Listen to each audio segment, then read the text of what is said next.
One side sees a rare win for mainstream Democrats, another sees a socialist fended off, and the race is the same.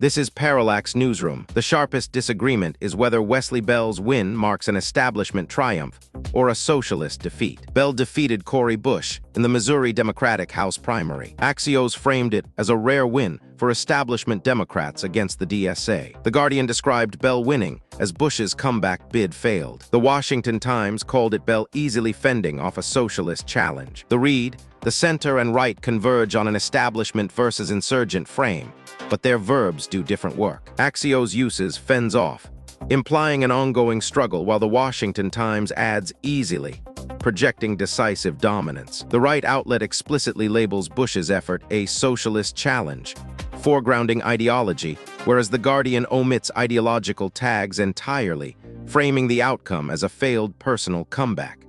What is verifiable is Bell's victory. What is spin is the characterization of the margin as easy, or the movement as purely socialist. The left notably avoids the DSA label, omitting the organizational context the right emphasizes, leaving viewers to decide whether this was a referendum on ideology or incumbency. The sharpest disagreement is whether the race is a narrow ideological cliffhanger or a generic bare-knuckle battle. Abdul El-Sayed and Stevens are competing in the Michigan Democratic Senate primary. The Guardian framed El-Sayed as holding a narrow lead in a race too close to call. The Hill characterized Stevens and El-Sayed as duking it out in a closely watched contest. Fox News framed it as key races unfolding as the two battle for the nomination. The Read, the left emphasizes data, citing a narrow lead and the inability to call the race, keeping focus on the mathematical margin. The center and right rely on physical conflict metaphors, with the Hill using duke it out and Fox News settling on battle.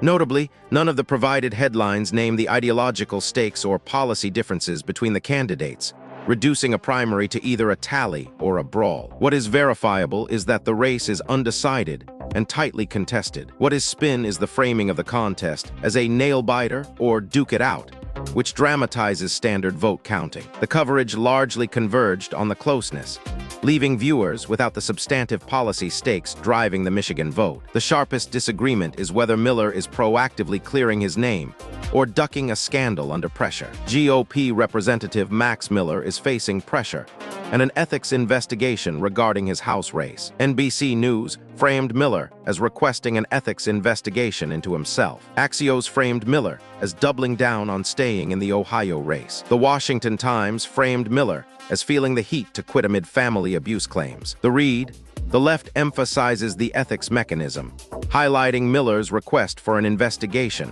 which subtly frames him as responsive to institutional accountability. The center focuses on his defiance, noting he is doubling down, which projects political resilience. The right names the underlying allegations directly, stating he feels the heat over family abuse claims, foregrounding the severity of the accusations. What is verifiable is the ongoing ethics investigation and Miller's refusal to quit. What is spin is the interpretation of his motive.